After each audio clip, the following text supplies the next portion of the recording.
What's up, everybody? Trevor Sikkema here, welcoming you in to what is our final live mock draft episode of this draft cycle. Oh man, do we have a doozy for you here at the end? I had to save the best for last. Truly, I had to save the best. See, now Mike Golick Jr. is actually going to be mad at me for saying that. Okay, I had to save the best Thursday episode for last, as I am joined by ESPN's own Field Yates. You know him because he's hosting Fantasy Focus. He's hosting the first draft. You've seen him on NFL Live. You see him everywhere. He's the man with the great tweets and the fantastic sources. Field, thank you so much for joining me tonight. First of all, great to be on with you. Also, just a wonderful catch right there at the end to save face. Because Mike Golick Jr. may have lost like 80 pounds since he retired from the NFL, but he's still got you and I by like maybe 70 pounds still. So we don't mess around with Mike Golick Jr. too much. But seriously, I'm stoked to be on here. We all love the draft. Obviously, that's why we're doing this, and that's why you make this your living. But mock drafts are an exercise that, while they are for entertainment, I find them to be like useful and instructive. And even if I'm not particularly accurate, I think are a fun thing to go through because fans have the opportunity to see how the draft board maybe not will play out specifically, but just a general idea of tiers of players. So I'm stoked to be doing this right now. You know what? I appreciate you saying that because mock drafts are getting a bad rap right now. I can't tell you how many times I see on the timeline, can't wait to never read a mock draft again. I am offended for mock drafts. They're trying their best, all right? They're just out here trying to educate you. They're fun. People like doing them. So we got one more fantastic one. Like I said, I think it's going to be the best for last because we are just 7 days away. Man, almost, exactly. I guess it's 8:30 right now. So 7 days from now, we will be watching the first round of the 2021 NFL draft. This is going to be a lot of fun. Fields, a great person to have here for this last episode. I'm excited to get it going. Rob, you can pull up the mock draft machine whenever you want. And Field, I will give you the honors because we'll go back. I appreciate that very much. We'll go back. I'm a gracious host. We'll go back and forth here. We'll alternate picks. You want to pick for the odds or do you want to pick for the evens? I'm going to take the odds because, to be honest with you, I wanted to go for the path of least resistance. So I am sort of finagling my way into the odds slot right away. And I want to make something very clear out of the gates here. Yes. And I understand why it's done in the real draft. It happens every year. The first pick, despite the fact that we all know who it's going to be, especially this year, the team on the clock waits for like minimum 8 minutes, more likely closer to 10 minutes to actually make the pick. We know what the Jaguars are doing, so I'm not going to beat around the bush here. I'm just sort of working through my mock draft machine here. I don't want you guys to think that I'm a complete technology noob, but I'm going to spare you all the drama and just go right to it, and I'm going to be taking Trevor Lawrence very first overall. Yeah, I wonder how long the Jags are going to take with the pick. It's a TV thing, though, right? So what we know is that this is an opportunity for the draft hosts on the respective networks. Of course, you can watch the draft on ESPN, ABC, and the NFL Network next week, amongst other. That's on the linear side. But we know it's an opportunity for the hosts to have 5-7 minutes to vamp and talk about some of the key storylines and some of the things they're watching for that night. Perhaps there's a Schefter news drop that slides in there. So we know it's going to be closer to, if the draft actually starts at 8, it'll be 8:09 when Trevor Lawrence is actually named the Jacksonville Jaguars #1 overall pick. Listen, as long as it's not like 8:17 or something, like just don't take all the time in the world. You're not going to trade back. We know who it is. You're picking Trevor Lawrence. So you go with Trevor Lawrence here at the top. I agree with you. I don't think it's going to be any different. This has been set in stone. It feels like since Trevor Lawrence was a freshman at Clemson that he was going to be the #1 overall pick, in the Jaguars, they win the lottery this year by getting that. #2 overall, it's the New York Jets. And for as much as I think Trevor Lawrence is certainly set in stone at #1, I mean, we're basically writing this one in pen. I guess I'm saying it's a little bit more erasable than chiseling it into stone, but it seems like this is all but permanent here with Zach Wilson. It feels, we've gone a couple of months through the process. A lot of people like Justin Fields. Some people like Trey Lance, but the further we get into this thing, the more obvious it feels like it's going to be Zach Wilson #2. So I'm not going to go any different because we're going to try to be predictive here on this mock draft. So I'll go with Zach Wilson at #2 overall. Of course, with no Sam Darnold, now they don't have a choice. Now they can't even entertain the should we trade back thing. It's going to be a quarterback for sure. Yeah, and by the way, I'm glad you mentioned it's a predictive thing, right? Because if you and I were having this draft and we're doing it based off of our own personal rankings or boards, there might be a thoughtful conversation about whether it's Justin Fields number 2 overall, whether it's Trey Lance number 2 overall to the Jets, as opposed to Zach Wilson. But Zach very much worthy of that number 2 overall pick, and the Jets seem to be sliding in that direction as well. Right. And here's where I think the predictive part is most important, because 3rd overall, I'm going to, again, go with the reporting, right? I'm going to, in Chef do we trust? So I'm going to go with Mac Jones, 3rd overall to San Francisco. And as we know, the trade was made in late March, and we know that when you make a trade up from 12 to 3, you're definitely drafting a quarterback, and all the momentum has been pushing in the direction of Mac Jones. And I just want to take this time to, and there's a lot of evaluations about Mac Jones, but let's be honest, everybody knows about Mac Jones by now, right? You all know Mac Jones' skill set, strengths, limitations, etc. But let me just be clear here. There is no bad quarterback out of these 5 that are going to be taken early in the draft. They're all phenomenal. If you told me 3 years from now, Mac Jones is the top 10 quarterback in the NFL, I'd say, yeah, I thought that was possible. If you told me 3 years from now, any of these quarterbacks was a top 10 player in the NFL, I'd say, yeah, I thought that was possible. So while my preference might be Justin Fields in this slot, I'm not going to give the 49ers, who have way more information and much better scouting skills than I do, any sort of demerits for taking Mac Jones 3rd overall. I definitely think we swung too far in the opposite direction once all this news came out with Mac Jones, right? Because you watch him on tape, and I think that a lot of people coming out of the season were like, yeah, this is probably, this is a first-round quarterback kind of a guy. This is somebody, at least in the top 50, who you could draft and you could see as a starter. You could put the right team around him. Clearly, we saw it at Alabama when you put the right tools around him. He can manage it correctly. He can even take it to the next level, and he can win you championships. Of course, it's a lot different in the NFL, but I do feel like people looked at the intangibles and the higher ceiling, because I do think that's true, of Justin Fields and Trey Lance. And all of a sudden they use that as almost like a weapon against what Mac Jones has done. And I think that that's where I have both Lance and Fields graded ahead of Mac Jones. I still think that Mac is fine. I still think that he's going to be a good starter in the NFL as a baseline. I think he gives you a decently high floor. So I hear you there. And there's a lot of people that think he could be going number 3 overall. So I'm glad that you were sticking with your guns there. Selfishly wanted you to pick for the odds because I wanted to see who you would pick at number 3, but now we're here. Wait, and we're number 4 now. Do you have a chance to break some news? I feel like you may have some intel here. I did a tweet at the Atlanta Falcons earlier today, actually, very discreet. And I said, are you drafting a quarterback at 4? Please respond. And the Falcons account did respond with an ambiguous GIF of someone kind of like, giving the eye roll, a little like, who knows? So with all that said, I'm going to go with Trey Lance here. I'm going to go with Lance, and I feel like the Falcons are kind of honing in on a quarterback. It could really be one of 3 different directions, right? They could go quarterback, they could draft Kyle Pitts, or they could trade back. I think that all of those are viable. We have on this very show made the case for each of those points. But here we are a week out from draft night, and I'm going to say Trey Lance. I think that they like Matt Ryan. I think that Arthur Smith believes he can win with Matt Ryan, but I also think that it would be important for Trey Lance to sit a little bit, and this could be the perfect situation for Trey Lance and maybe for Atlanta as well. So I'm going to go QB here to start this draft with Lance going 4.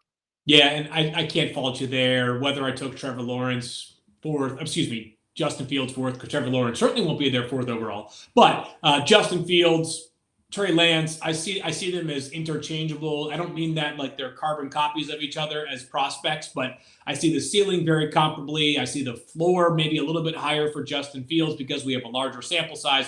But again, as I was just saying, I don't view any of these quarterbacks as significant risks. I understand why people are baking risk into Trey Lance's profile, but I think this guy, sometimes you just know it when you see it, and when you see him play, he's a different sort of dude out there. I understand it was the 1AA level, but I love the player. So I think 4 is where the draft becomes interesting. Right. I do think Atlanta is inclined to go quarterback. And at 5, I'm going to keep things simple here. So again, reminding people this is a predictive assessment, not necessarily what I would do. Is I think the equation for Cincinnati is pretty clear. Do we get a player to protect Joe Burrow, or do we get a player to help Joe Burrow in the passing game? And if you're going to go with the passing game threat, it comes down to either Jamar Chase or Kyle Pitts. So I think that the reason why I'm going to go with Jamar Chase here is that I think that the equation for the Bengals may not be what I just laid out. Do you get the guy that protects Joe Burrow, or do you get the guy that Joe Burrow can throw passes to? I think it might be this. All right, hey, even in a perfect world, maybe we are choosing between those two scenarios, and we view Penei Sewell, because of protection, as a superior pick. I think the equation might be, all right, hey, is Jamar Chase rare for his position relative to Penei Sewell being like a very good prospect? And I love Penei Sewell. I think everybody who's watching this probably loves Penei Sewell as well. But I think it's possible that the Bengals maybe view Chase as a higher ceiling wide receiver than they do Sewell as a higher relative to his ceiling as a left tackle. And as we know, they've got Jonah Williams. They've got Riley Reif penciled in at right tackle. They're just a one-year deal. So if they took a tackle, I would get it. But I think they ultimately end up with the reunion of Jamar Chase and Joe Burrow. I don't know how much this goes into a specific situation, because I do feel like we talk in general terms with the NFL draft, right? We go, oh, a lot of the league thinks one certain thing about a player, but in reality, it just takes one team, right? I mean, if one team likes a guy early enough to draft him early, then in hindsight, sometimes we just go like, oh, the league was really high on him. And that's not always the case. Maybe it's just this one team. And so maybe it's different for Cincinnati, but I wonder how much goes into this, at least for the predictive side of things, that Jamar Chase, from everything we have heard, even with Devontae Smith, even with Jalen Waddle, even with Rashad Bateman, is wide receiver one in the NFL. Like, it seems like every single team in the NFL has Jamar Chase as their wide receiver one. That's not completely the case with Sewell and Slater. It seems like Rashawn Slater and Penei Sewell, depending on who you ask, could be OT1, could be OT2. So I have no idea how much that goes into the equation, but I wonder if how Chase is so dominant at the top of the rankings for wide receivers, if that just goes into Cincinnati being like, that's our dude, we got to go get him. Because I'm with you. I think predictive wise, I think it's going to be Jamar Chase, even though Go ahead. Yeah, I was just going to say, just like people keep saying, like, they need to protect Joe Burrow. And it's like, okay, that's fine. We agree on that. They need to protect Joe Burrow. But if you had potentially like an A+ level prospect at wide receiver, and you view a guy as an A- level prospect at offensive tackle, then it's not as simple as protect or enhance the passing game. It is a different dynamic here. So I think we're in agreement about Jamar Chase just being special in a class of wide receivers, by the way, that once again profiles as extremely special. Right. Yeah, no doubt about it. Number 6 overall, Miami Dolphins. All right, Dolphins fans, you get your wish. Good. I think it's gonna be Kyle Pitts. I think that the Dolphins and Chris Greer put his best Madden headset and controller on and thought about trades that he was going to make even after the trades that he hasn't made yet. Now, it was beautiful to me. It was poetry in motion that day when I learned how much they got to move back from number 3 to number 12, and then what they did to go up to 12 to 6, because I believe they moved back up into the top 10 with 3 players in mind. Kyle Pitts, I agree, Jamar Chase, and Penei Sewell. And I think it's that order. I really do. And so if Kyle Pitts makes it to them at number 6, I think he's going to be the selection there. You could talk about the kind of wide receivers they already have on the roster. You could talk about them bringing in Will Fuller. You could talk about how good Mike Gesicki has looked as an athlete, but all of that conversation pales in comparison to what Kyle Pitts could potentially do for your team. I mean, we've talked to so many different draft analysts and people who just say the safest guy to bet on, having an incredible career in this class, even over Trevor Lawrence, people would tell you that it's Kyle Pitts. And that's why I don't think he drops any further than this. Yeah, he's just sick in every way. I mean, I haven't seen a tight end ever run routes like Kyle Pitts runs routes. I mean, he made you can find a linebacker breaking an ankle. You can find a safety breaking an ankle. You can find a cornerback breaking an ankle. We've all seen the play of him being manned up by J.C. Horn, maybe the best cornerback in this class. And, he wins in a competitive catch situation where you're like, that's too effortless to be against J.C. Horn. So right. Kyle Pitts is special. I don't think we need to overthink that one too much. So I have picked 7 now. Yes. That is the Lions. And I would say this, is I would be thinking about a trade back right here. If something presented itself, I'm open for business. So if somebody wants to call up, please let me know. But because I don't have a trade specifically in mind, I'm going to keep the Lions pick as it is. And I'm trying. So I guess the thing is that, if I'm looking backwards, the teams that I would be calling if I want to try to move backwards: New England, Denver, Washington, Chicago. I mean, we can make a deal happen here. We're on manual, so we could play. Yeah, we could actually do a trade. Coming up. I'm going to propose one to you in about I don't know, a couple minutes here. So, which I think is like a little bit more realistic and sneaky. Like, I think it's a lot harder when you're on the clock to just be like, hey guys, like, we're open to trade, like, down, like, ante up, right? Like, because obviously a team that has so many needs like Detroit does and has such a long range view right now, of course they want to accumulate as many picks as possible. Right. But the urgency, I don't think, is quite there yet. So along those lines, I'm going to go with Jalen Waddle right here. Okay. And they have the thinnest wide receiving group in the NFL, and it's not close. It's anonymous wide receivers right now. And I don't mean taking anything away from Quentin Cephas, their 5th-round pick out of Wisconsin last year, good vertical threat. Right. Tyrell Williams, the guy they signed on the cheap in free agency after being released by the Raiders. But, the guy's missed like 3/4 of the last 2 seasons and is a nice player, but he's a vertical threat at his best. Jalen Waddle, and it's really hard to say this coming off of the Jamar Chase conversation that we just had a few minutes ago, but he could be the most dynamic player in this year's draft when it's all said and done. I understand that he's coming off of an ankle injury, which looks bulky during the national championship game, but at least showed he made major progress since October 24th when he initially injured that ankle on the opening kickoff against Tennessee. I know I've used this stat a few times on Twitter, and I'm just going to keep using it until he's drafted by somebody. He averaged over 44 yards per touchdown catch on 17 career touchdowns at Alabama. Just insane. It's ridiculous, man. And so I'm not a huge player comparison guy, but ESPN has us do one every year, and mine for this year was Jalen Waddle to Tyreek Hill. Tyreek Hill is much more rocked up. Like Tyreek Hill, I know he's a short guy, but he's bulky. Jalen Waddle is definitely skinny and not quite as skinny as Devontae Smith, but you can't hit what you can't catch, and nobody can catch Jalen Waddle. So I love the idea of him being the first foundational piece on offense drafted by the new regime in Detroit. Yeah, I mean, and it certainly makes sense when you look at their wide receiver group. You know that they have to add to it. I think offensive tackle would absolutely be on the board here for them as well. I think that it would be a split conversation, if you will, between Penei Sewell, who is still there, and Jalen Waddle. But really, I think that it could be a coin toss for whoever you want to get. I just do want to say something to the trade thing that you brought up before of, people don't kind of go on the clock and just say, hey, we're open for business. Something that might really affect trades this year, because I know that they definitely affected it last year when it came to draft day trades. A lot of these deals, you guys, happen from conversations that stem in Indianapolis at the combine, at pro days when you're just chit-chatting with other GMs or whatever. That's where, these trades, they just begin.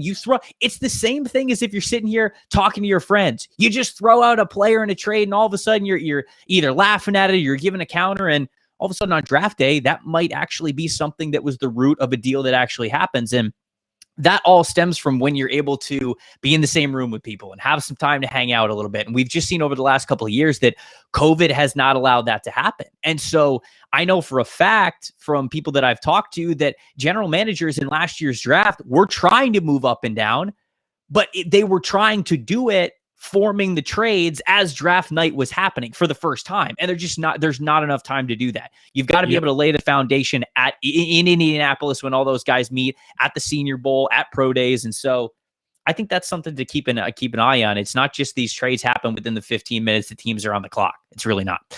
All right. So Carolina at number 8. But I must ask you something. Yeah. Yes. Okay. Yes. Grab my phone here. It's Bill Belichick dialing on the line.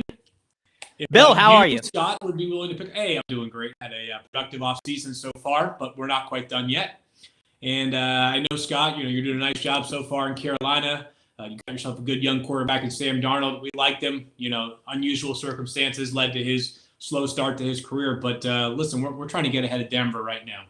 So we're willing to offer you 15, our next year's 1, plus a 4 this year, and a 3 in 2022, but it's a conditional 3rd. If we make the playoffs, and I know this is going to break the mock draft machine probably, but our 3 in 2022, it becomes a 2 if we make the playoffs. And how little information we've got this year, Scott. those picks next year are valuable. I mean, you've already had to trade 2 of them away to get Sam Darnold. So you figure you got Sam under a long-term contract next year. You got a lot of draft capital. Something to think about there. Which 4th-round pick we talking about? Because you got 3 of them this year. It matters. So yeah, you can have 120. Just take the top one. All right. Let's do the top one. 120. So again, I understand that like you're thinking you're probably looking for more, but I'm trying to. You want those 2022 picks, right? Yes. Just food for thought. I'd be doing this if I'm Carolina.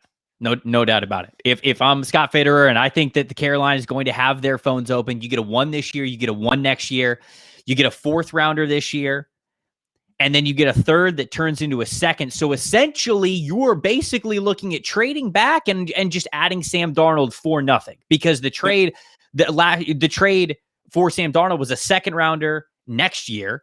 Okay, and a 4th rounder next year, and then a 6th rounder this year. So you're basically getting all of that draft capital back and a little bit extra in the form of some mid-round picks, and then of course an extra 1st-round pick as well. So yeah, Rob, we're doing this. We're making this happen. And you orchestrated the deal.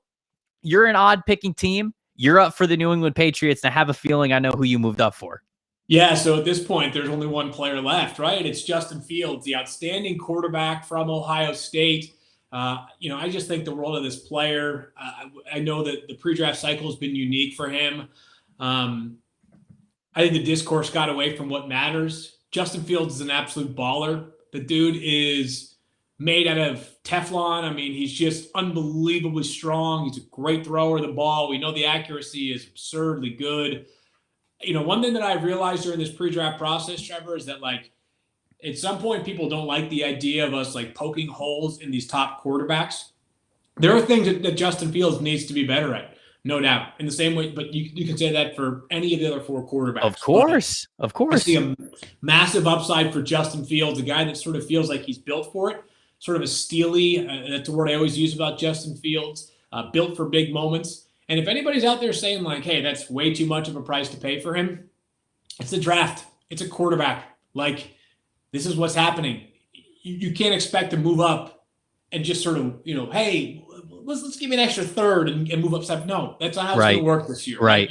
Right. This is the last premium prize, and you got to get ahead of Denver. So for me, love Justin Fields, and I want someone out there to help me out. I want to get to the Mac Jones question in a second, but crowdsourcing here. I had someone tell me that actually the great Kevin McNamara from Providence was mentioning to me that Justin Fields actually lived in Massachusetts at one point early in his life.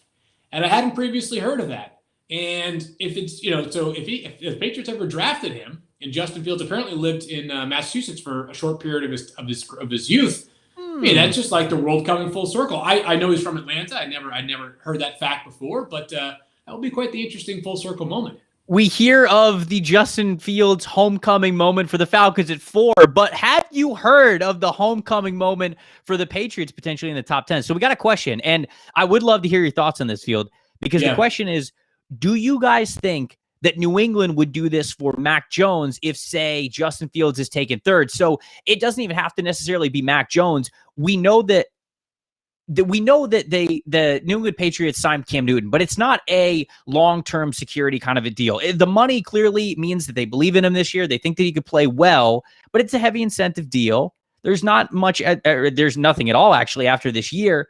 Will they be as desperate for a quarterback that's not Justin Fields, you think? Or do you feel like that guy is what you've heard that they really like, and that's really somebody that they're targeting? Yeah, I don't think it's like Fields or bust. I think this is any of these quarterbacks would be desirable to them, and they need a young Tindall Collar to have in the program. Right now, the only developmental quarterback they have is Jarrett Stidham. 2 years into his career, I don't want to say we're writing a guy off. He's a 4th-round pick in the first place, so like it's not like the expectations should have been sky high, but he was at one point considered the presumptive starting quarterback for the Patriots. So if this was Mac Jones, I do believe a similar machination would have at least offered you a similar structure in terms of a deal because of who sits there at pick 9. Yeah, I agree. I think that we learned George Paton actually spoke today, and I think you do have some nuggets that come out from these GMs during these pre-draft interviews and with the media. And he said, we haven't called to move up.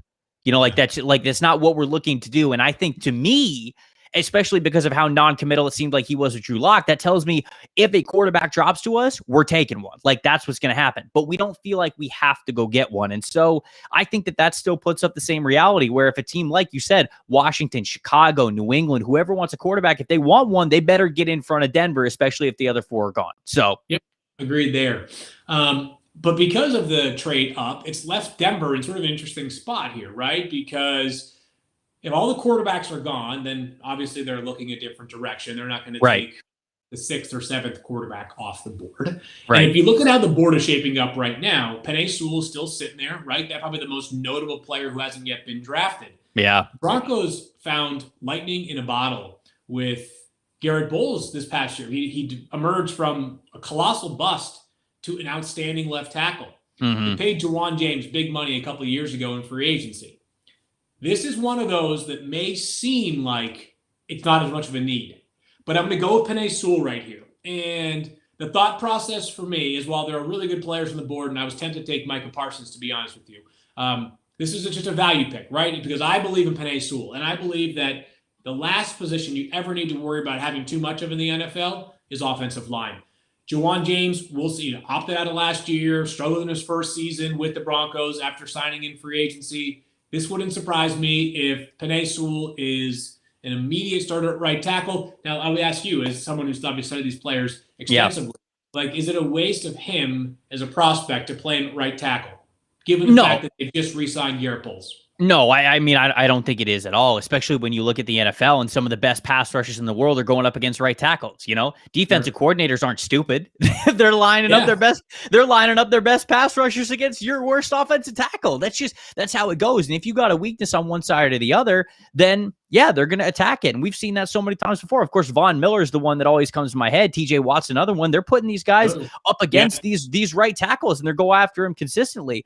The reason why I think that this is certainly a pick that is in play. If Penei Sewell makes it to number 9, if the quarterbacks are off the board, I think that this pick is in play because when I've been talking to some people, the thought is that, yes, they want Jawan James to come back at right tackle, but think of what Jawan James has been for them, okay? He signs the massive deal for them 3 years ago, injures his foot, barely plays that first year, and then he opts out this past season. Of course, I'm not getting on him for opting out. Every player had their right, and they had their freedom to do it, and whatever their decision was, I respected 100% completely. But I've also been told that, hey, this is now 2 years that you haven't played with this football team. A lot has changed since we signed you. So it's almost like, even though they signed him to that big money, Jawan James still has to basically earn his spot on the team, like a lot of other players do, but he's got to reassert himself as that right tackle. And there's no written in pen Jawan James here. And so, you could also potentially kick Jawan James inside to guard. All of a sudden you got Cushenberry, you've got Dalton Reisner, you potentially have Jawan James, you got Penei Sewell, you got Garrett Bowles. Holy cow. At that point, yes, that's exactly what you would want for Drew Lock to really have a year where you figure out how good this dude could be. Because they've got Courtland Sutton coming back. You hope he's back to 100%. A young wide receiver core, really nice tight ends there. Melvin Ingram is still there. All of a sudden, that offense looks really, really nice. So I think that this absolutely could be in play, no doubt. The last thing I'll say about not going defense, again, it's very tempting, and they're good. Micah Parsons, any of the cornerbacks, is Vic Fangio, their head coach, is a talent maximizer on defense. He always has been. So I'm not saying you can just have a bunch of scrubs out there. But we've seen him, really, I would say, get squeezed more out of the talent than most defensive coaches would. And on paper right now, the secondary has been patched up through free agency. So I think a chance the Broncos could have, at least could consider the offensive line. But more than anything, I will just say this, is that, Penei Sewell is really good, man. Try looking through that vortex, right? It's Penei Sewell. He's a 20-year-old dancing bear that could be, an anchor right tackle in this scenario, but an anchor left tackle for a long time. Rob, when you post the graphic teaser to really get people to click on this video to find information they won't get anywhere else, I want you to quote Field saying Penei Sewell is really good, man. Like that's just boom, just print it right there. That's what it's got to be. I might get a raise out of that one. I might seriously. It's a I'm again. I've been studying these guys for months. If you can't tell with analysis. Oh yeah, look, this is that's some stuff you only find for some detailed scouting. Okay, obviously I'm just messing. The Dallas Cowboys at number 10. Yeah. Rashawn Slater's still on the board. I think this is tempting, but this is one of those situations where, you'd love to pick best player available. You'd love to say, oh, we don't have to go one direction. Dallas kind of has to go one direction. Just have to. Yeah. I think it's got to be one of two players. It's got to be Patrick Surtain or J.C. Horn. I know a lot of Dallas fans are really intrigued with the aggressiveness, the man coverage ability, the roaming of J.C. Horn, but I still think it's Patrick Surtain, especially after seeing what he was able to do at his pro day. He checked all the athletic boxes that you really want him to do. He's the kind of guy that you put on the left side of the field, you put on the right side of the field, and you just go, don't have to worry about it. That's it. Field's cut in half. That's it. And I think that having a player week in and week out that gives you that ability, that comfort, that peace of mind for a defensive coordinator, especially a guy like Dan Quinn, that's what you want to go for. Dan Quinn has been much more of his own defensive coordinator throughout his time as a head coach and as a DC for, of course, with Seattle. And I think that he would just love Patrick Surtain. Maybe they could surprise me and go J.C. Horn here, but I think it's one of the two. I'm going to pick Patrick Surtain because I eventually think that that's where they're going to go. Yeah, I mean, honestly, I can't disagree. I mean, to me, it's the most obvious. You have to do it, right? Like, just the most obvious. We must just keep it simple here right now. That to me would be, just a home run for the Dallas Cowboys. So number 11 is really interesting with the Giants, by the way, because again, we're trying to predict what the GM might do, right? And we know one thing for sure, and that's that Daniel Jeremiah over at NFL Network said that there's a better chance of a NASCAR guy taking a right turn than Dave Gettleman trading back in the draft. Yep, I love that line. It was a great one. I appreciate that Gettleman himself laughed about it in his pre-draft. I know. I saw that. I got to be honest with you. I'm very tempted to take Christian Barmore right here from Alabama. And I know that people are saying, like, that's spicy. Again, this is the Giants. Like, they're going to stick to their board, right? He's a hog mom.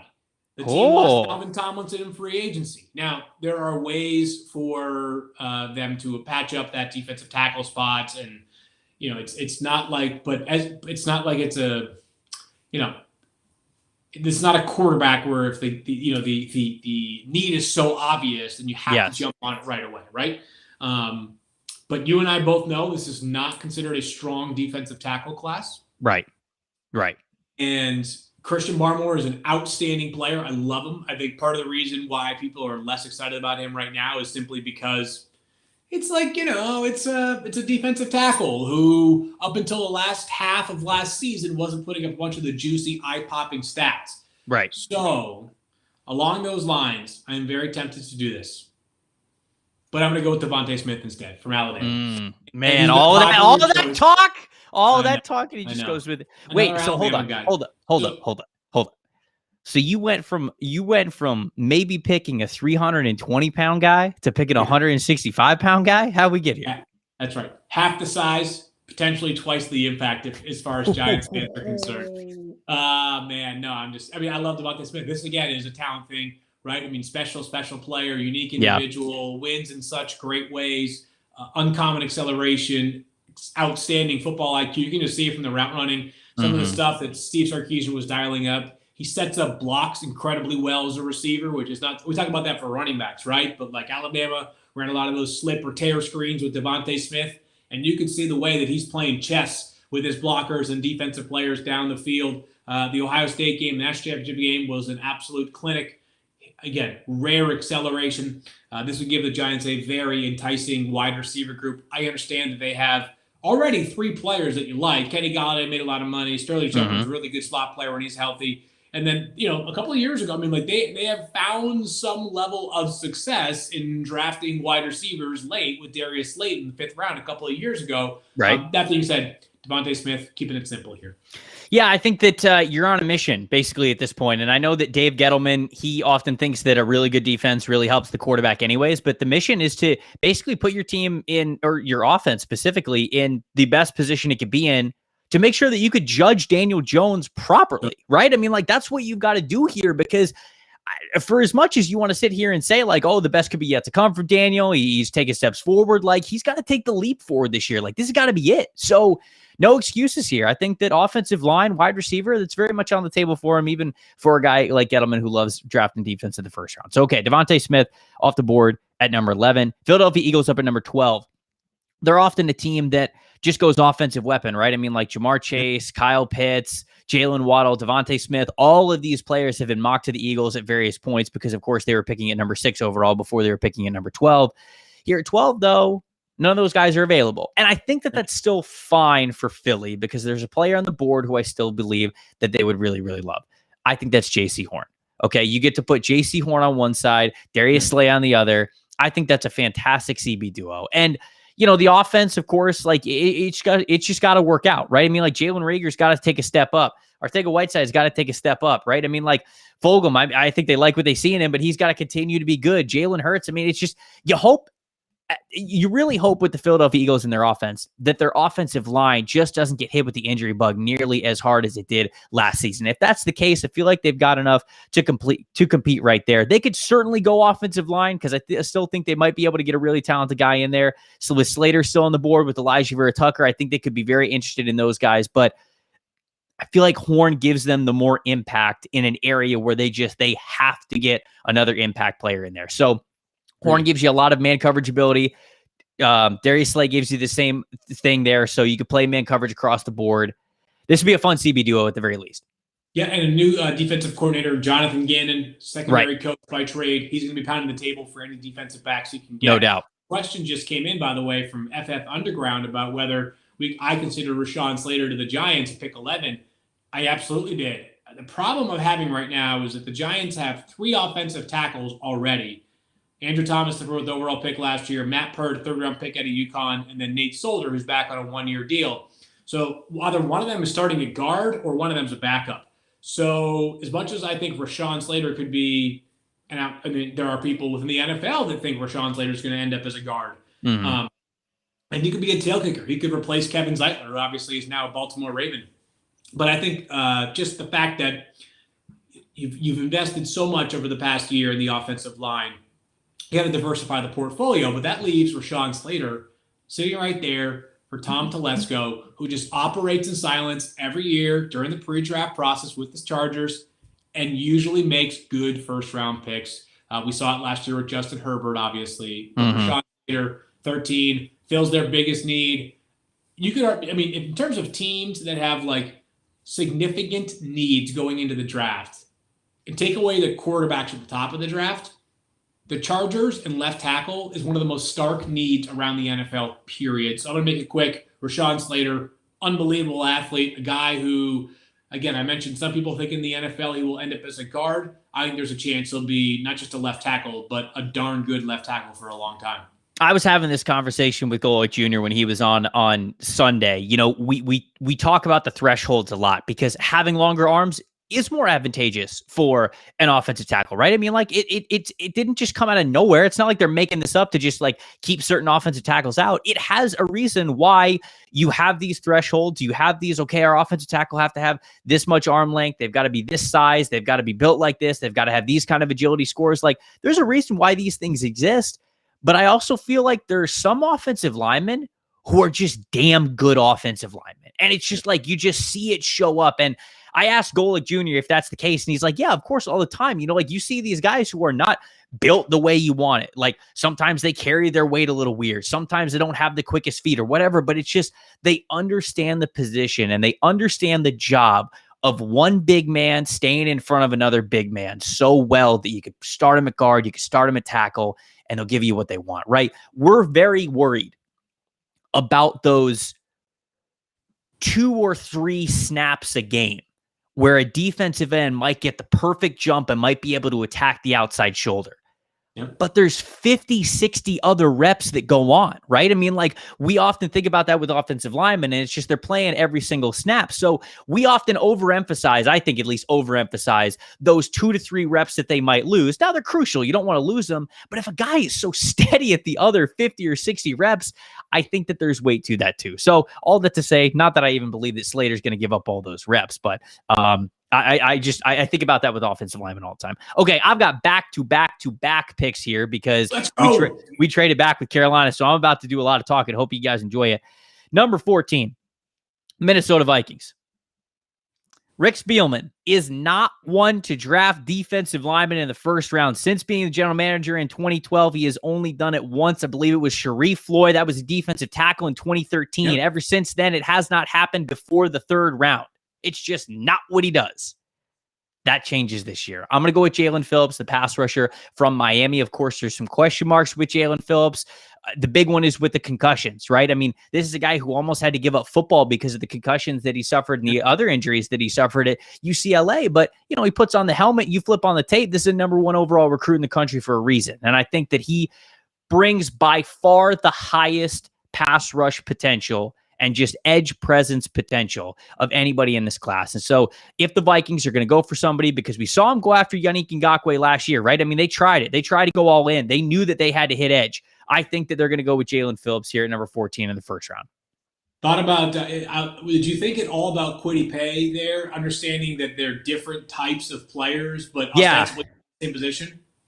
I just don't think Kwity Paye is going to go this high. Like, I think that Kwity Paye is going to be a first rounder, but I really do feel like it's more of like, not to spoil this mock, but like Ravens at 27. You know, like that's where I feel like that's the correct spot for Kwity Paye, because he's more of a heavy-handed, heavier set, 5-tech kind of true 4-3 defensive end. And he just doesn't give you a lot of pass rush right now from that spot. I mean, he obviously super athletic dude for his size, but he's still pretty raw. He's still really trying to figure it out. And so are you going to draft a player as raw as he is in the top 15 of an edge rusher class that we don't even super love? I don't really think so. And so, no, honestly, I didn't really think. I think Kwity Paye could work for the Vikings. I just don't think that you have to pick him at 14. I really don't. So I think if you're the Vikings, and you're picking at 15, you're picking an edge, I really think it's Phillips or nobody. Yeah, I just have a feeling in talking to people. And again, one of the interesting parts about talking to people, which is a phrase you hear a lot during the pre-draft process, is that like I could canvass the opinions of 11 people just to pick an arbitrary number, and 8 of them could tell me this. Like I could ask them the same question, and 8 of them could give me an answer. Like if I asked 11 people, "Hey, you think Kwity Paye is going to go in the first half of the first round?"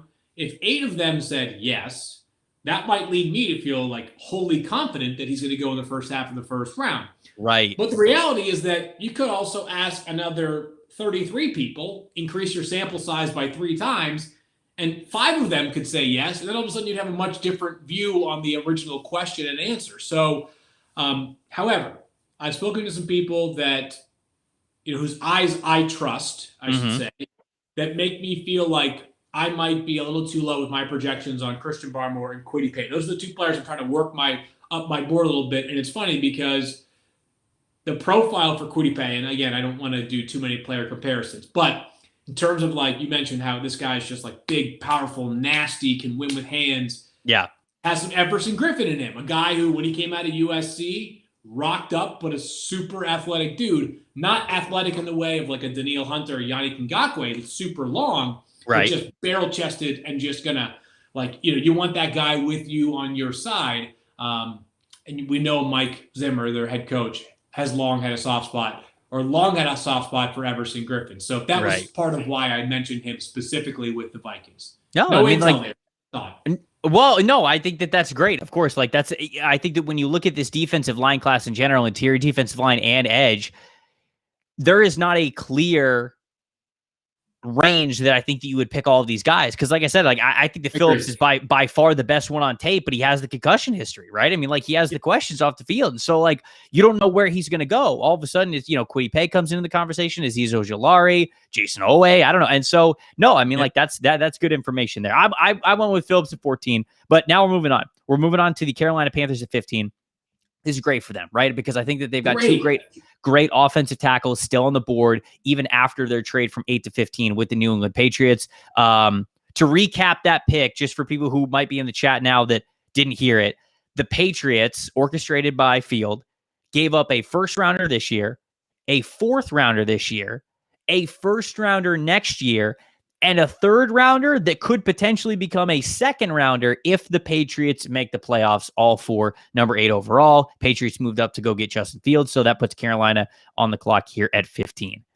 I think it's still going to be an offensive lineman, and I think that they got two really good ones, Christian Darrisaw and Tevin Jenkins. Man, I think it's a coin flip between these two guys because I feel like NFL coaches are going to love the nastiness of Jenkins a little bit more, but Darrisaw, he plays that home left tackle spot. So I'm gonna go with Christian Darrisaw here. I feel like Tevin Jenkins could play left tackle. He played it for 3 games during his college career at Oklahoma State, but he was more of a consistent starter at right tackle. Darrisaw, you get to draft, you get to plug him in right away. And man, you mentioned the term dancing bear before when you were talking about some big guys. That could be Darrisaw. This dude is huge and he moves so well. I think that it's funny because the thing you love most about Tevin Jenkins is the nastiness, the finishing mentality, taking dudes out of a play. And I feel like that's honestly my biggest critique of Christian Darrisaw. I just he's so big and fast and strong and engulfing that sometimes I just want to be like, dude, bury the guy in front of you. I feel like he's got that ability. And so if Carolina really emphasizes that nastiness when it comes to offensive line, I think they'll go with Tevin Jenkins. But if not, or if they believe that they could get something more out of Christian Darrisaw, I think that he's the smooth left tackle replacement there. Yeah, I love him. Really like the player. And while opting out is not going to hurt every player that opted out, we have Jamar Chase, for example, way up on the board. Christian Darrisaw playing this past season helped his stock so significantly. I mean, a guy who really rounded into form, playing a full year, albeit an unusual year, but I'm with you. Plug and play left tackle with Taylor Moton already on the right side. I prefer Darrisaw in this circumstance to Tevin Jenkins. You have another pick, though. I was about to say something about the Cardinals, and I realized it's not my choice to make. Well, I mean, after you hear who I'm going to pick for him, then I think, the floor is certainly yours. I think the corner is a huge need for them. This is really, I think that they've shown moves across the offseason that they feel like they're going all in, right? Add Rodney Hudson, add J.J. Watt, add A.J. Green. They lose Patrick Peterson. I think that they needed a cornerback upgrade anyways. Could still use a linebacker upgrade. Oh, man, Parsons is here. Zaven Collins is here. Those are so tempting. Okay, I'm gonna ask you about Caleb Farley. What have you heard people say about Farley? Yeah, smooth. That dude is a smooth operator, man. I so wish he weren't hurt because I don't know. He might make the top 10. If he's fully healthy, he might be a top 10 player. I think he has a chance to be, one of the most unique, dynamic players in this year's draft. As you know, obviously, I mean, a guy who has barely played cornerback relative to his entire football career and already kind of mastered the position. But because we have such limited information this year on the medicals, the range is wider than almost any player that we're talking about in the first round. I really believe that. If he went 11 or 12 or 15, I'd say great pick. Right. But if he's there at 31, I'm not counting on it, but I wouldn't be stunned. You just don't know with these medical situations. Is there anybody that could trade up? Because Arizona only has 5 picks in this draft as it stands right now. And I think there's a couple of different spots where they could go. If we're looking down, I mean, because we got every linebacker on the board. We got Parsons on the board, Zaven Collins, and Wusu Koromo. We got Elijah Vera Tucker. We got Kwity Paye, like you said. Christian Barmore still here. I'm thinking, is there a deal to be had here? If I'm a team right now, might consider it. And this is a little bit of a leap of faith because what they really need is a left tackle. would Indianapolis be at all interested in saying, hey, there's at least a chance that Chicago's thinking right tackle, it's a primary need for them. Washington, they've got, Morgan Moses, big, steady, solid player, but a guy whose age is a little bit of a, it's an indicator there. Do we need to get up ahead? But are you moving up for a right tackle? That's the fundamental question I think you have to ask about Tevin Jenkins when you've got Braden Smith. Can Tevin Jenkins play left tackle? So I don't know if there's something that strikes me as a must at the moment. My co-host is Locked On NFL Draft and my colleague over at the Draft Network, Benjamin Solak, has entered the chat and has indeed found out that Justin Fields has gone to the Patriots and has said verbatim, "I'm going to quit." So, sorry. It was a good trade for Carolina. Carolina made out like bandits for this deal. This is a fantastic deal for Carolina. And it's great. And it's the right deal for the Patriots. Ben can get out of here with this one. Yeah, let's swing a deal with Indianapolis. Let's have Indianapolis moving up because I do have faith that Tevin Jenkins can play left tackle. I really do. And the thought of Tevin Jenkins, small deal. Yeah. The thought of Tevin Jenkins next to Quentin Nelson, I mean, that is just some ice baths waiting to happen for the defensive linemen they're going up against him. Yeah, that just run power every play, right? Jonathan Taylor, left side of the line. All right, so what are you willing? So you want me to come up is what you're telling me, because I own 21. Right. All right. So field collusion. I love it. So good. So the trade offer. What do you want from me to move, or how much are you asking of me besides 21? I think I would want, and I probably want. I mean, would a second be too much? I'm trying to think here because I would bulk if I'm Chris Ballard at second because I like the depth of this class, and there is a left tackle potentially that's still there. There could be a left tackle available for me at 21. Okay, so then give me a fourth this year. Okay, and then give me. I guess give me a third next year. Yeah, will that do it? Oh wow, but why would the Colts do this? They only have 6 picks for next year. Then they only have 5. That's the hard part. Is our draft capital is depleted for next year. Oh man. Yeah, I mean, Rob said win now in the chat. But they're so principled, right, Rob? I'm with you. So disciplined and so calculated that. No, all right, we're not making a deal here. We're not doing this. I'm with you. I think that as much as I'd like to make a deal, I think that Ballard would be too set in his ways. The board could come up well for them at 21. They're not going to make a deal. I'm going to take Caleb Farley here.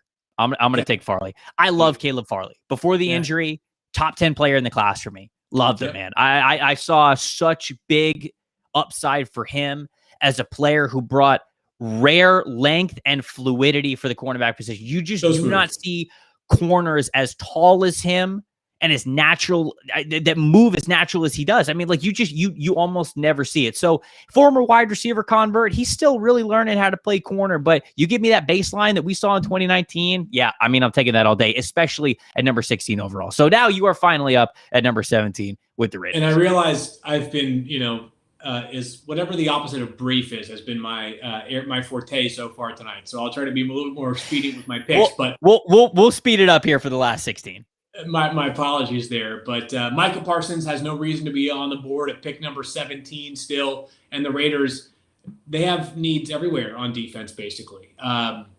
They signed Corey Littleton last year, who the beginning part of Corey Littleton's, or I guess I should say the last part of his Rams career, in some ways had shades of, and definitely not to the same level that Micah Parsons will bring, but some shades of what Micah Parsons can be, right? This incredible athlete playing linebacker who can run with running backs horizontally, can run with tight ends up the seam. He can potentially drop, in that middle third of the field if you're playing some sort of Tampa 2 type scheme on occasion or whatever it is. The guy can be wherever you need him. And they paid him a ton of money. They paid Nick Kwiatkowski a bunch of money last year from Chicago as well. Kwiatkowski ended up working out from a leadership standpoint. He was a captain for them. But Littleton did not work out at all. And I understand the thought process that like you don't want to cover up a Band-Aid with another Band-Aid. You don't want to like cover up one error by just sort of replicating it. But in this case, Parsons, special guy, Mike Mayock, Pennsylvania, Jersey guy, but Pennsylvania, Jersey. There are parts of those two. He's a Philly guy, is what I was trying to say. And Philly, right. State, They got to stick together. It all works. Even though, let's be clear, of course, it's John Gruden who's making all these picks. This is, It's true. You're right. Yeah. And I'm not so sure, people talk about offensive line to the Raiders. I don't know if the Raiders dismantled their offensive line simply to draft offensive line in the first round. Really agree. I just don't think that's going to be the case. I feel like they're elsewhere here. So you went with Parsons? You going Parsons 17? Parsons is my pick at 17. Yep. Okay. 18, Miami Dolphins are on the clock. I gave them Kyle Pitts at number 6. Great start. Man, could this be Kwity Paye? I mean, like we talked about Kwity Paye going a lot higher here. Yep. I see Azeez Ojulari. Yeah.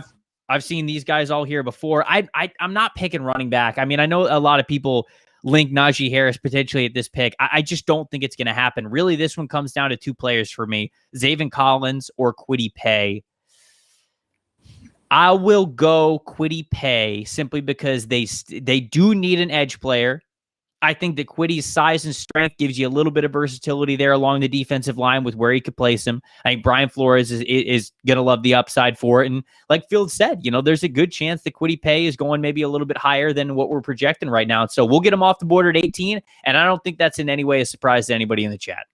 Love it. I'm in there. And 19 is really interesting as well with Washington because basically the only position I can rule out for sure is defensive line, right? They've been addressing it so heavily in the first round for the past 5 years. Right. Offensive line's an interesting one. And I'm going to go with Ollie Vera-Tucker from USC. Nice. And part of why I like him here is that I don't know what he's going to be in the NFL, and I think it's useful for Washington. So Sadiq Charles last year drafted with the 3rd round.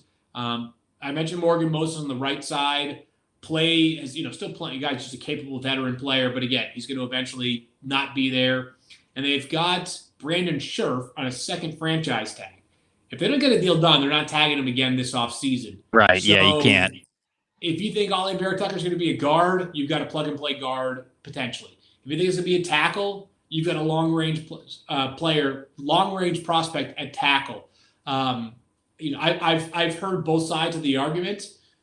I tend to think that a guy being drafted 19th overall that, has played plenty of left tackle and plenty of tackle is going to be motivated to want to stay there. Mm-hmm. But, I think that this is someone who, at worst, he's a movable chess piece along your offensive line.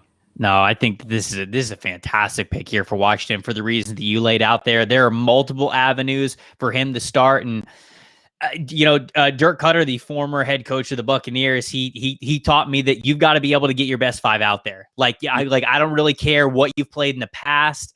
You have to be able to get your best 5 offensive linemen out there, and it's got to be adequate. It's got to be something that can sustain defensive lines and pressure no matter who you're facing off against. And so, I was able to kind of pick his brain and really learn that and take it to heart. And I think that that's important, especially when you're going through the draft, like we just did with Tevin Jenkins. We're talking through, can he be a left tackle? Can he be a left tackle? Could he be a guard for a team? Something like that. If you're a good offensive lineman, you can be a good offensive lineman. And I think that Vera-Tucker is a fantastic one. Rob is recapping the board here a little bit as we are on pick number 20 to the Chicago Bears. Field, I'm not going to lie to you. I don't know what the Bears are doing. I just don't know what they're doing up there. It's weird because it's a hot seat year for both guys, right? I mean, I feel like, and it's kind of actually strange to say that, right? Because Matt Nagy has not had a losing record yet as a coach. Won 12 games his first year, 8 the next year, 8 last year. And so it's like he has yet to finish below 500, and yet we're sitting here knowing how they've kind of fumbled that elite defense, fumbled that pick with Trubisky and the offense of why Matt Nagy was brought in. And I think it's a hot seat year for both Nagy and general manager Ryan Pace. And I don't know if they're doing themselves any favors, especially with what they were able to do or what they weren't able to do this free agency period. You've got a wide receiver group that's talented, but feels like it's hanging on by a thread long term. Not a lot of upgrades to an offensive line that desperately needs it. You move on from one of your best corners. And so, oh man, it's just, it's tough times in Chicago. All of that to say, think it has to be offensive line. And I think you got a damn good one sitting here on the board. You got Tevin Jenkins. I don't really think it matters left tackle, right tackle. He's one of the best offensive linemen on the team the second he's coming out. So I think that he's got to be the pick here. Wide receiver, I just don't see it. And if this team drafts a wide receiver in the first round, I'd be panicking if I'm a Bears fan. I'd be panicking of how many games they're actually going to win because you cannot even trust the process at that point. Wide receiver, you've got to be able to win as many games with the talented guys that you have now. Even if you might lose them a year from now, you can replace the year from now. What you need more than anything else is offensive line. So we're going with Tevin Jenkins here at number 20. No issue there. Kind of feels like the player tailor-made for them. Yep. Right tackle's a massive need, and that's where he should be drafted. Somewhere around, I would say 15 to 25 is the range for Tevin Jenkins. So Indianapolis is a really interesting pick here. I would have probably preferred Ali Vera-Tucker if he made it there, but I think there's a chance you can address the left tackle spot a little bit later in the round. Certainly, I can make a case for Liam Eichenberg, left tackle for Notre Dame. Keep the streak going, right, of Notre Dame left tackles. Yep. So just one more position closer to having an all Notre Dame line like the good Lord intended. That would be perfect. And one thing that's going to happen here is that Chris Ballard is going to draft a good football player, right? No doubt. That's just what he does. And I'm tempted by Zaven Collins. I just think he's a good football player, but I don't know that he addresses a massive need relative to other players that are on the board that are also values. So I'm going to stick with the Midwest guy here. Greg Newsome, second from Northwestern, a player who I really like. I know that there's a gap between the number 2 cornerback and the number 3 cornerback, which assuming – I should say, I guess, really the 3 and the 4. I just don't know where Caleb Farley is going to go, even though he's already gone in this year's draft class. There's a tier after Surtain, Horn, Farley.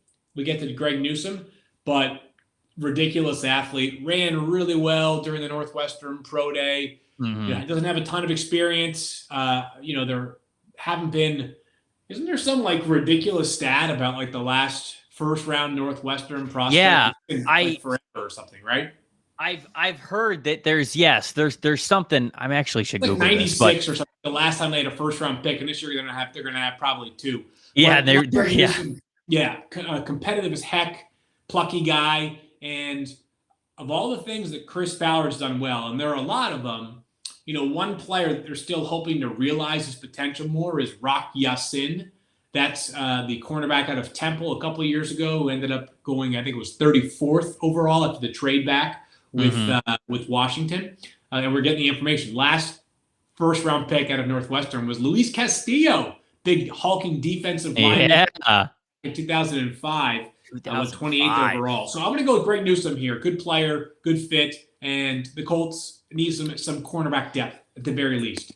You taking Newsome off the board makes this an easy one for the Tennessee Titans because it's basically is Farley and Newsome still on the board, or are you picking Rashad Bateman? That's basically what it comes down to. I guess Tevin Jenkins could also tempt them because they certainly have a right tackle need now that Isaiah Wilson has proved that he has not worked out as a former first-round pick just last year. So I think that's really what their board comes down to. It's Farley, it's Newsome, it's Rashad Bateman, it's Tevin Jenkins. And 3 of those 4 are off the board, and I don't think it's settling by any means to go with a guy like Rashad Bateman. If you pop on the 2020 film of Bateman, you might be a little bit apprehensive about it. You might be like, okay, this guy's not really doing it for me. I don't see a lot of juice, but you got to understand the context, right?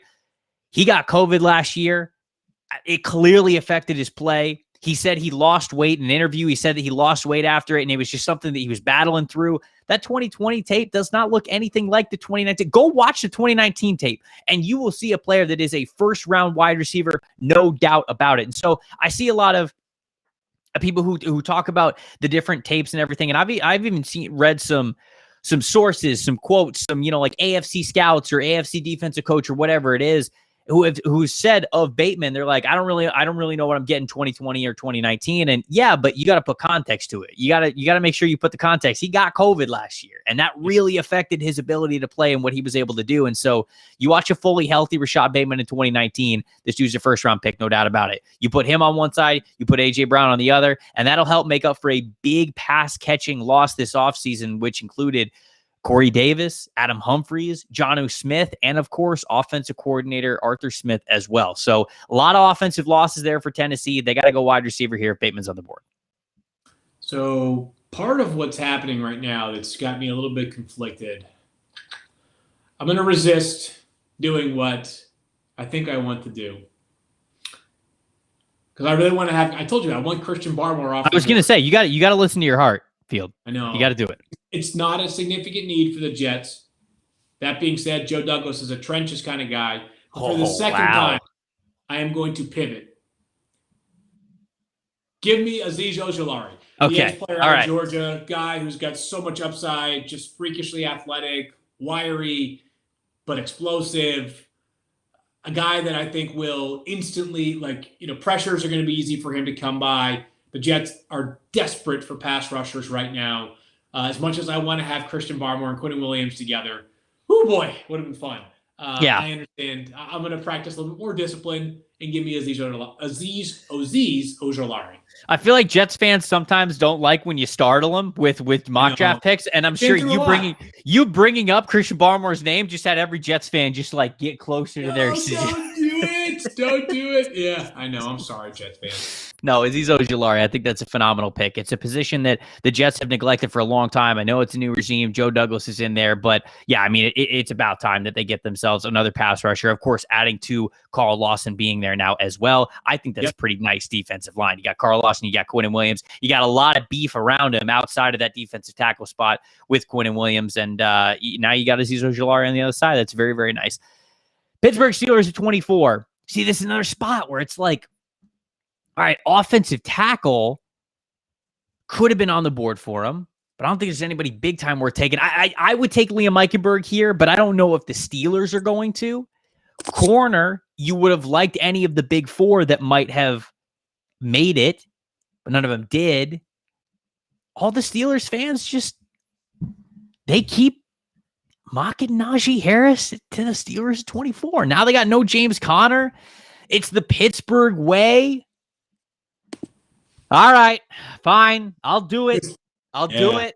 Najee Harris. We'll go Najee Harris here at number 24. I know some Steelers fans love that because they want to get back to the old school running the ball ways, and some of them want offensive tackle as well. But I know that this isn't 100% correlation, right? I mean, if it's not like if you do this every time, it means you have victory. But Steelers were running the ball very well, and they were asking less of Ben Roethlisberger when they were winning early on in the season. Now, after that, it gets a little bit squirrely because they weren't running the ball well. They were asking more of Ben Roethlisberger, and they were still winning. They got to 11-0, but it wasn't as convincingly. And I think that's when people really started to see the holes with the Steelers. Of course, having a good offensive line helps that a lot. And if I was making this pick, I'd be going offensive line. But this is a predictive mock draft, and I think that the Steelers are going to really have their eye on Najee Harris. So we're going to go Najee Harris as the prediction here at number 24.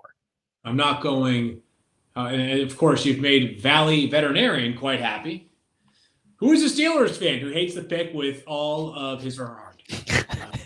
Okay. 25. I'll breathe. It's a lot of hate. It's a lot of hate.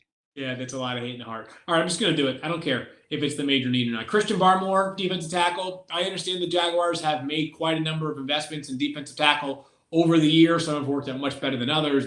At one point, they had Malik Jackson. They had Calais Campbell. Taven Bryan was a first-round pick who was around this range a few years ago, who has not been a spectacular fit there in Jacksonville so far. Christian Barmore is a good football player. It's a new regime. It's a regime that is going to understand the value of building the offensive line and the defensive line. We saw that by the decision to franchise tag Cam Robinson, who, again, the idea is not that Cam Robinson is worth what he's going to make on an average annual basis this year. I think the idea was, we got a first overall pick left quarterback who's going to want to be protected. Did you see what happened with Cincinnati last year? We don't want that to happen with Trevor Lawrence. So I'm going Christian Barmore. I think it's a need, not a major need, but he's a really, really, really good player. Now, that's what makes a lot of sense, right? I mean, like this one definitely, I mean, Barmore at 11 or a top 12, top 15 or whatever, that'd have been a little bit shocking. But I see this one all the time. And you're totally right. This definitely makes sense for the Jacksonville Jaguars, especially because the Taven Bryan experiment is almost over. I mean, I don't even think that he's going to be on the team a year from now. So you get Christian Barmore in there. I think it makes a lot of sense. Cleveland at 26. I think they'd love a corner two opposite Denzel Ward. And even with Denzel Ward, I mean, he hasn't played a full season for them yet. Owusu-Koramoah is still there, and I think the NFL loves Owusu-Koramoah. And so, like, I feel like he's going to go higher than this. It's just always hard exactly predicting where it goes. See, before free agency, I would have told you that Cleveland's perfect, but now they've got their three ideal safeties. They've got John Johnson, they've got Ronnie Harrison, they have Grant Delpit. They've got those guys there, and I feel like that would have been a hybrid for them. Who's at corner, Rob? Who's still at corner? I think they would go Stokes if Stokes is still here. Here you go. He wants the speed. Yeah, we'll do that. All right, we're going to go with Eric Stokes. I don't think they'd take a linebacker. We got Zaven Collins, we got Jeremiah Owusu-Koramoah there, but I don't know if the Cleveland Browns would take a linebacker, and so we're going to go with another corner opposite Denzel Ward here. We'll go Eric Stokes. Wow. I like it, and I'm just sitting here. I'm not saying wow to your pick. I'm saying wow to my options here for Baltimore. Yeah, you got some good ones. They need some edge presence, right? They need. They lost not just Matt Judon in free agency, Yannick Ngakoue, who was sort of a failed effort, but still, I mean, it was a player that at one point they thought could be a part of their future. They did retain Tyus Bowser on a 4-year deal. I really want to put Boogie Basham from Wake Forest in there. Ooh, but I'm going to go with Zaven Collins. And I understand that, like, he could play kind of anywhere on the defense, right? Mm-hmm. You can use him a lot of different ways. I mean, it was a man amongst boys. As we know, the most recent medical or weigh-in recheck, he weighed 270 pounds. You don't see a lot of stand-up inside linebackers playing at 270 pounds. The Baltimore Ravens love defensive versatility. This is just a darn good football player. I know he's not a wide receiver, which might have Ravens fans fired up right now, but give me Zaven Collins, useful piece. I don't know what he's going to play for them specifically, but he'll play something. I like that pick. I think that they could also, I think they'll definitely also have Trayvon Merrick pretty high on their board as well. You know, after losing Earl Thomas, you know, they weren't able to exactly replace him once he kind of acted up a little bit and got himself kicked off the team. I don't think they had the time to replace him. I think they like their safeties, but I feel like they would like an upgrade there as well. But I mean, Zaven Collins is one of those guys. I feel like we could say this every year with so many different players. Like, he just feels like a Raven. I feel like we just say that so many times in draft season, just like Zaven Collins you could just picture him in a Ravens uniform, right? Totally agree. We've got the New Orleans Saints here at 28. I think wide receiver is absolutely on the board for them. Oh man, Elijah Moore, I think would be perfect. I'm thinking about that one. I think they'd also love Jamin Davis. He is the fast, athletic linebacker who could play next to Demario Davis. I feel like they need another linebacker right there. I could go corner, but with Stokes off the board, I feel like I'd be reaching for it. Can I see wide receiver, Rob? I've heard that Terrace Marshall's had some injury things that have kind of come up as of late relating to the leg injury that he suffered in high school, which was a bad leg injury. It wasn't just a common leg injury. Like, it was one of those kind of gruesome leg injuries that he suffered in high school. And then he had the broken foot, which I think was on the same foot back in 2019. Yep. And so that was all something to be in consideration here. Man, if Terrace Marshall was healthy, I'd be picking Terrace Marshall. But I think instead I am going to pick Jamin Davis. I'm going to pick Jamin Davis for him. And I've heard that the steam for this guy is through the roof, that the NFL really likes him, that he's going to go decently high. The reason why I didn't go with Owusu-Koramoah is because they already have Chauncey Gardner-Johnson. Again, it's kind of one of those situations where it was the same thing with Cleveland. It's like they already have the guys to fill like half the role of why you would want that hybrid kind of a player in there. Now, Owusu-Koramoah, I think, is good enough, and I think the NFL likes him enough, fast enough to be able to play a variety of different spots. So he would certainly be on the board.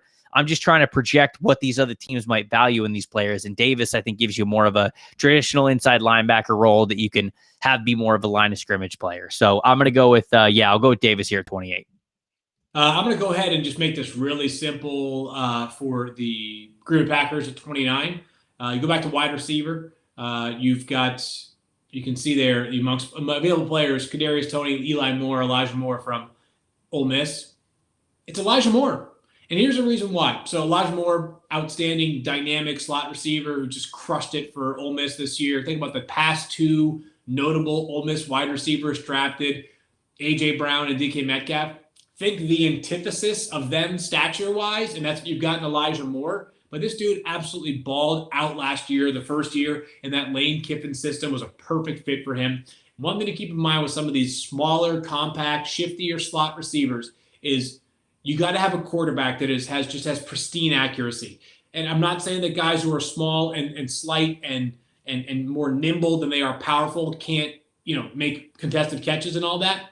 But you just know that, playing from the slot, you're going to have guys smaller windows, right? You're not running routes 20 yards down the field. And find me a more accurate quarterback than Aaron Rodgers. And I'm not sure it exists on planet Earth right now. So right. Elijah Moore feels a need, obviously. We can stop with the Packers never use a first-round pick.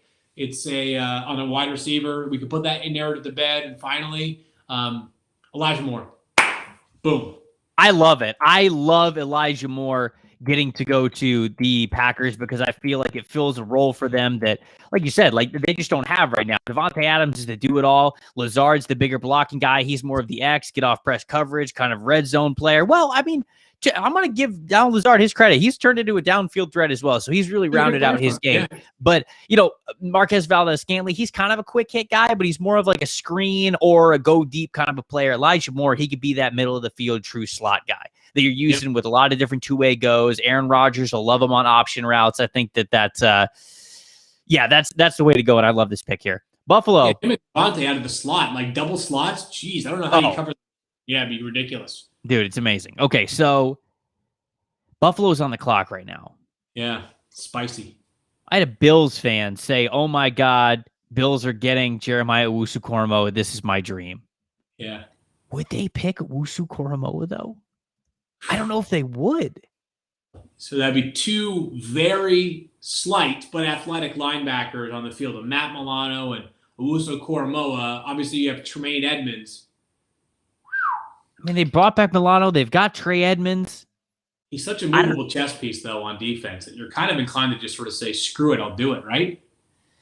Yeah, I probably think, yeah. I mean, I don't know. I mean, it's your pick on it. And they have other needs, obviously. They have I feel like you're right. I mean, it's between Owusu-Koramoah or Ifeatu Melifonwu, but I feel like Ifeatu Melifonwu, even for as much as I really like him, you would be stretching just to fill a cornerback spot, which I think they need to do, but I also feel like they have the coaching staff to really get a cornerback in the second round.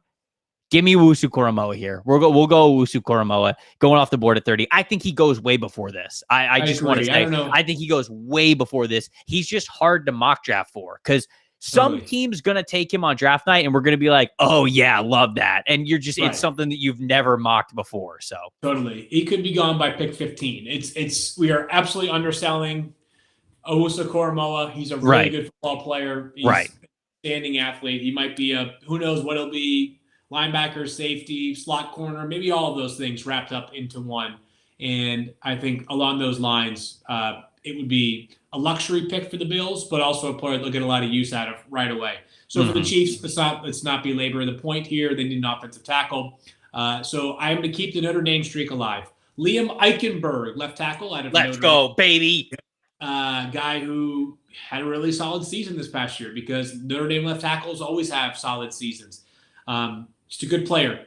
Sort of he's not freakish athletically like Penei Sewell or Rashawn Slater. Not as nasty, I don't think, as Tevin Jenkins. Not as big as Christian Darrisaw, but just rock solid, man. Dependable. The Chiefs need a left tackle in a major way. Liam Eichenberg maybe is a player you could find early if you're a team in like the first 8 or 12 selection of the second round. You're thinking he could be in that sort of range. But the Chiefs fill a major need there in Liam Eichenberg. No, I'm totally with you, man. I mean, I like Eichenberg. For the moment I watched him, I was just like, this guy's so poised. He's so in control. Yeah. You go back to big people just staying in front of big people and blocking them. I mean, that's what Eichenberg does. Yeah, he's going to be, he's not as fast on the feet as some other players are. He doesn't have the athletic ceiling of some of these other guys, but especially for the Chiefs who need offensive tackle in week 1, Liam Eichenberg's about as good as you're possibly going to get at the back end of the first round. And so somebody asks this question, Cosme or Eichenberg for the Chiefs, I'd go Eichenberg. I really would, because I would have I would have more faith in him being able to contribute early and beyond. That's not just to say he'd be better in his rookie year and then not as good the next couple of years. I think that's the fit there. Tampa Bay Buccaneers at 32. Everybody likes to because I'll ask what Jason wants to know. Why are the Bucs picking 32nd? Wow, I see. So I read this the other day. I was casually browsing the NFL rule book, as one often does, just on a Tuesday afternoon. And I read that the team that is picking 32nd, which is the final pick in the draft, is the team that actually went all the way and won the Super Bowl the previous season. So they're the reigning champions. That's actually, I read that in the handbook. So, that's how it goes. Tampa won the Everything's coming up Trev right now. I love it. And the board is shaping up for that. They could do anything here. Anything. Truly. And, I've gotten to the point where, if you do mock drafts long enough, it's kind of like, it's kind of the saying where you either die a hero or you live long enough to become a villain. That's what it is for Bucs mock drafts, because when they won the Super Bowl, all the mock drafts afterwards, I could have given them a wide receiver, a corner, an edge rusher, a running back, and people would have been like, yeah, that's right. Yeah, good pick, blah, blah, blah. Now, if I give them a player that I think is objectively good, everybody be like, that pick sucks. Why didn't they go with this other guy? And it's how mocks go. So, I mean, Tampa throws people off because we often do. What's the need? Right. There's no, what do you get the team that has everything? And I don't say that as a person who's watched Tampa football for my entire life or any kind of bias behind that. They brought back everyone. And not just the starters. They have all of the depth too. They have all of the crucial depth players. They're all still there. Everybody who contributed to the Super Bowl last season is basically back other than Antonio Brown. So you could go wide receiver if you wanted to here, but I think that they would have faith in Scotty Miller to even pick up the slack a little bit more, be more of a slot receiver, even though he's a great vertical threat as well. Yeah. There's 2 players that I'm thinking about right now. Okay. Jason Owe, the edge rusher from Penn State, simply because they just don't make him like this dude. He's such a rare athlete for the position that you draft him and you have him as a rotational pass rusher. You shift him inside on pass rushing situations. You figure it out later. But there's also the guy that I continue to go towards, and that's Landon Dickerson, the interior offensive lineman from Alabama. Yeah. And I'm going to pick Dickerson. I'm going to do it. I'm going to go with Dickerson here at 32. And I've said it before. I love this pick because Dickerson all of a sudden becomes that swing 6th offensive lineman for the Tampa Bay Buccaneers. He's played tackle. He's played guard. He's played center. He's got the size to do it. He could play any of those positions. Ryan Jensen's a free agent next year. Alex Kapp is a free agent next year. They have a lot of money that is kind of the bill is coming to them after putting it off this past year to bring everybody back. Dickerson can step into one of those roles as a starter on a rookie contract. I know a lot of people in the chat are probably going to hate me for it because of the 4 seasons in which he has had season-ending surgeries, but this dude's awesome. He's a top 10 player in the class for me when you don't count injuries and you're just watching the tape. Getting him at 32, this is best player available for Tampa Bay. And this is where we're just not equipped to know exactly where the medicals are, right? We're not doctors. We don't have a doctor on our side to evaluate him. If he checks out, it's an unbelievable steal. And you're so right. I mean, think about snaps last year with A.Q. Shipley and Ted Larson. Both those guys are fine players, right? But are fine in their specific role. But what you really wanted was when Kappa gets hurt or if Jensen misses a few snaps or whatever the circumstances are, you've got a player that you trust inherently to play at a high level. So I like the finishing pick for them. Elijah Moore would have been a ton of fun if I hadn't taken him a couple picks before then. True. But besides that, I mean, I don't see, there's no major need. There's none, not one. You said that we don't have access to doctors, but I will say that I did watch the entire series of the show Scrubs. So I can kind of like I moonlight mean, as you put it that way. Yeah, I need to reconsider that. No, everybody everybody in the chat needs to buzz off here. I would call myself a doctor at this point. I've watched enough television. Okay, no, maybe not. Field, this is a blast, man. As Rob, if you want to scroll the first round here, is there a pick that really stands out to you with the? Oh yeah, let's the trade here, just so everybody who's watching maybe didn't get it. The big trade that we made was the Patriots popping up with the Carolina Panthers moving back, and these were the two players that they were able to select. But as Rob's kind of doing a little recap of the first round here, Field, was there a pick that really stood out to you, that you loved making, or that surprised you that you were able to make? The surprise pick for me was my own pick of Penei Sewell to the Broncos. Again, I understand the pushback that might exist if, like, hey, we have too much invested in our two offensive tackles. That was just one where I felt like the board met the value was there, right? It reminds me of, gosh, I'm trying to think of a recent. I mean, heck, the Cowboys was CeeDee Lamb last year, right? Like that. I mean, I'm not saying that CD and Penei are the same, but it's like no chance CD goes 17, he goes 17th, right. And then, I also felt like I was trying to jam something in there with Christian Barmore, but I want to, whenever Christian Barmore gets drafted next week, and same with Kwity Paye, I'm going to be thinking of this chat right now, and because I could be way off here. I just, I think there's a chance that both of those players are off the board earlier than I am currently prognosticating. I'm texting you the second he gets picked, wherever he gets picked. And it's going to be some sort of emoji. I don't know what it's exactly going to be, depending on where it goes. But the pick that big time stood out for me in this mock draft, because I've done a million of these, but Carolina getting to move back now and still seeing what the board was like for them at 15. Very advantageous board. Christian Darrisaw still on the board. Tevin Jenkins still there. That's like something. I think that look, Rashawn Slater and Penei Sewell, they're fantastic players. And if you got the chance to take them and you take them, I'm not faulting you for it at all whatsoever. But, in the game of the draft, when you're talking about maximizing value and guys that you like, that might be a way to do it. They just made up for that entire Sam Darnold trade and got an extra first round pick of it by getting a left tackle like Christian Darrisaw. I thought that was great for them. And there were people that thought they paid too much for Sam Darnold. It might prove that, like, the aggressive nature of that trade could end up being to their, in their favor when this is all said and done. So I think it'll be a fascinating shakeup of the first round. The Patriots are just fascinating no matter what, right? Because if they don't take a quarterback, it's a storyline. If they do take a quarterback, it's a storyline. So they're one of the teams to watch. Carolina's one of the teams to watch. And then, as you and I both know, 4 and 5 are two very compelling picks. Whatever Atlanta decides to do, and then whichever direction Cincinnati decides to go as well. Field, that was fantastic, man. I really appreciate you spending as much time as you did here on this mod. This might be the longest one that we've actually done, but you had such great insight on all of these players. I know everybody who was watching and in the chat and listening, they really appreciated it. So just thank you so much for joining me. I had a blast, man. This is a lot of fun. Right back to you. As everybody knows, I am a huge Trev fan. I couldn't think higher of you. I know that you are just as prepared and diligent with your draft prep as anybody. So I so appreciate the opportunity to be a part of this. And let's do it again sometime soon. I already can't wait for the 2022 NFL draft. Man, am I blushing? I feel like I'm blushing here to end the show.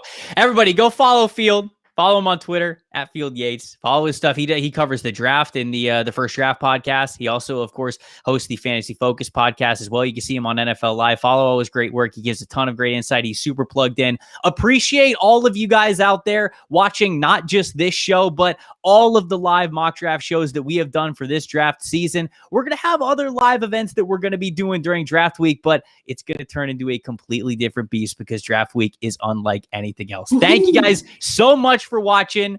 We finally made it. We'll see